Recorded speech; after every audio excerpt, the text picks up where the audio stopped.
जैसे कि हमारे पास ये जो पेशेंट आया है, उनकी क्वेरी है कि उन्हें रात में खर्राटे ज़ोर से आते हैं। ये उनको पता नहीं रहता है, लेकिन उनके साथीदार जो रहते हैं साथ में सोने वाले, उनको सबसे ज़्यादा ये परेशानी उठानी पड़ती है। अभी देखते हैं स्लीप एपनिया की संभावना क्या है, किस वजह से स्लीप एपनिया पड़ता है। स्लीप एपनिया इसके वजह से होता है कि ओबेसिटी की वजह से, ठीक है। तो अगर आपका वेट कंट्रोल नहीं हो पा रहा है, आपका वेट दिन ब दिन बढ़ते जा रहा है, तो और साथ साथ में आपके खर्राटे भी है, जिसके वजह से आपको पहले कभी हाइपरटेंशन नहीं था और अभी आपको हाइपरटेंशन स्टार्ट हो चुका है, तो आपको एक बार स्लीप स्टडी ज़रूर करनी चाहिए। स्लीप एपनिया होता क्या है, तो आप इसे कैसे फाइंड आउट कर सकते हो।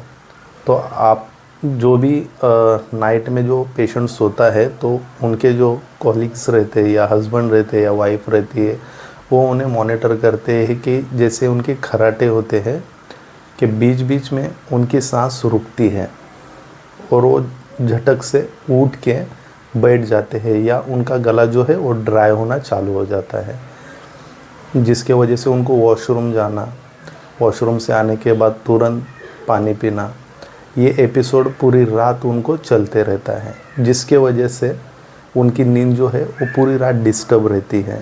डिस्टर्ब नींद के वजह से क्या होता है बेसिकली कि वेट ऑटोमेटिकली बढ़ने के चांसेस हो जाते हैं, जिसके वजह से वेट कंट्रोल नहीं होता है। उनका जो सांस लेने की जो आपकी सांस की जो नली रहती है, उस पे आपकी जो टंग है, टंग के पीछे की जो सॉफ्ट टिश्यू रहते हैं, वो टंग को ब्लॉक कर देते हैं पीछे से एयरवेज को, जिसके वजह से सांस लेने के लिए पेशेंट को दिक्कत आती है। उस दिक्कत आने की वजह से रात में ऐसे लगता है कि किसी ने मेरा गला दबा दिया है, या सांस नहीं आती है, या तुरंत आप उठ के बैठ जाते हो बिस्तर में, एकदम घुटन सी महसूस करना, डे टाइम जब आप उठते हो तो सिर दर्द होना, जो मॉर्निंग में आपको जो फ्रेश फील होना चाहिए वो फ्रेश फील नहीं हो पाता है। तो ऐसे ही कुछ हिस्ट्री ये मैडम की है, जो कि खारगर से आए हैं मेरे पास।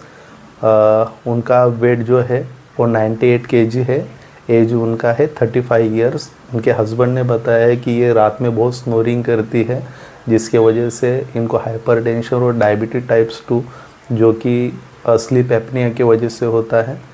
तो सांस किस तरीके से रुकती है और कैसे ऑक्सीजन लेवल उनका नाइट में फॉल होता है, और कौन सी पोजीशन में सोने के बाद उनको ज़्यादा तकलीफ़ होती है, उनकी स्लीप की क्वालिटी कैसे है बेसिकली, वो आज हम लोग पूरी रात चेक करेंगे।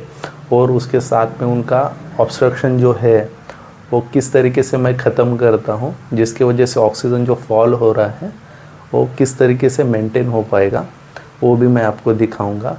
ये वीडियो पूरा देखना। तो देख सकते हो आप, हमारा जो पेशेंट है 35 इयर्स ओल्ड है, ओबेस पेशेंट है। और अभी देखिए मैंने उनको पूरी वायरिंग्स कनेक्ट की है। उनके सर पे भी ईईजी इलेक्ट्रोड्स लगाए हैं, जो कि उनकी स्लीप क्वालिटी चेक करने के लिए हम लोग यूज़ करते हैं। चेस्ट पे एक बेल्ट है और एब्डोमेन पे और फिंगर पे देखेंगे तो एक पल्स ऑक्सीमीटर है, जैसे कि हमें ये पता लगता है कि बेसिकली पेशेंट का ऑक्सीजन नाइट में कितना फॉल होने वाला है, स्लीप की क्वालिटी किस तरीके से है। तो इसके लिए हम लोग ये पूरी वायरिंग का कनेक्शन कर रहे हैं। पेशेंट को बेड पे लिटा दिया है।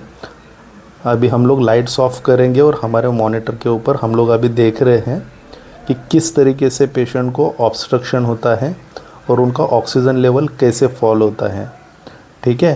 तो अभी आप स्क्रीन पे मेरे देख सकते हो कि स्टार्टिंग में उनका 95 ऑक्सीजन लेवल चल रहा है, 95, 92, 95 ये उनका मैंडेटरी चल रहा है। और आप देख रहे हो ऊपर जो रेड में आपको जो मार्क किया हुआ है मैंने, उसे बोलते हैं हाइपोअपनिया। तो सडनली आप देख सकते हो पेशेंट का ऑक्सीजन लेवल कैसे ड्रॉप होना चालू हो रहा है। ये जो ड्रॉप हो रहा है और ये जो फ्लैट लाइन दिख रही है आपको ऊपर, जिसके वजह से ऑक्सीजन देखिए फॉल होते जा रहा है, इसे बोलते हैं एपनिया। जैसे कि आपके 10 सेकंड से ज़्यादा या 15 सेकंड से ज़्यादा अगर सांस रुकती है नाइट में, तो देखिए पेशेंट का 75 टू डायरेक्ट 60 तक ऑक्सीजन ड्रॉप हो रहा है।